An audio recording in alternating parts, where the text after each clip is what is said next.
2023 October 19 Indian cinema കണ്ടതിൽ വെച്ച് ഏറ്റവും ഹൈപ്പ് ഇറങ്ങിയ ചിത്രം. പുതിയ റെക്കോർഡുകൾ ഇട്ടും മറ്റു സംസ്ഥാനത്ത് പോയി പുതിയ റെക്കോർഡുകൾ ഇട്ടും അങ്ങനെ പല റെക്കോർഡുകൾ തകർത്തും പുതിയ റെക്കോർഡുകൾ ഇട്ടും ലിയോ ഇന്ന് 2 വർഷമാണ് റിലീസായിട്ട്. ഇന്നേ വരെ തമിഴ് സിനിമ കണ്ടതിൽ വെച്ച് ഏറ്റവും ബ്രില്യൻസ് ആയിട്ടുള്ള സ്റ്റോറിയും ടെക്നിക്കലി VFXും ഹോളിവുഡ് മേക്കിങ്ങും എല്ലാം കൊണ്ടും 100% നീതി പുലർത്തിയ ലോകേഷ് കനകരാജ് ദളപതി വിജയ് കൂട്ടുകെട്ടിലിറങ്ങിയ ലിയോ എന്നിറങ്ങിയിട്ട് 2 വർഷമാകുന്നു.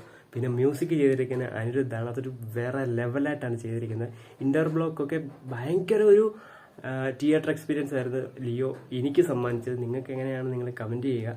എൻ്റെ ഒരു ഇതിൽ 95% ആൾക്കാർക്കും ലിയോ തിയേറ്ററിൽ എക്സ്പീരിയൻസ് നൽകിയത് റൊമാൻറ്റിഫിക്കേഷൻ ആയിരിക്കും. എന്നാൽ പല നെഗറ്റീവുകൾ വന്നെങ്കിൽ പോലും എന്നാൽ വിജയ് സിനിമകളിൽ എത്ര പോസിറ്റീവ് വന്നാലും ഫുൾ പോസിറ്റീവ് വന്നാലും ഒരു കൂട്ടം ആൾക്കാർ ഇപ്പോഴും വിജയ് സിനിമയെ തകർക്കാൻ നോക്കുന്ന കാര്യം നമുക്ക് എല്ലാവർക്കും അറിയാം. എന്നാൽ അവരൊരു കാര്യം മനസ്സിലാക്കണം, എത്ര തകർക്കാൻ നോക്കി അല്ലെങ്കിൽ എത്ര നെഗറ്റീവ് അടിക്കാൻ നോക്കിയാലും അത് ഈ സിനിമയെ പോസിറ്റീവ് ആകും എന്നുള്ള കാര്യം അവർക്ക് ഇപ്പോഴും മനസ്സിലായിട്ടില്ല.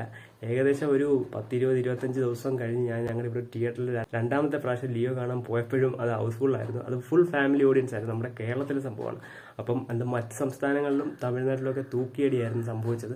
അപ്പം എന്തായാലും ഇതുവരെ ലിയോയുടെ റെക്കോർഡുകൾ ഭേദിക്കാൻ നോക്കിയിട്ടൊന്നും നടന്നിട്ടില്ല. ലിയോ 2 നടക്കുമോ അല്ലെങ്കിൽ ഇനി LCU നടക്കുമോ എന്നൊന്നും നമുക്കിതുവരെ കൺഫർമേഷൻ ആയിട്ടില്ല. എന്തായാലും ലിയോ 2 നടന്നാൽ അതൊരു ചരിത്ര സംഭവമായിരിക്കും.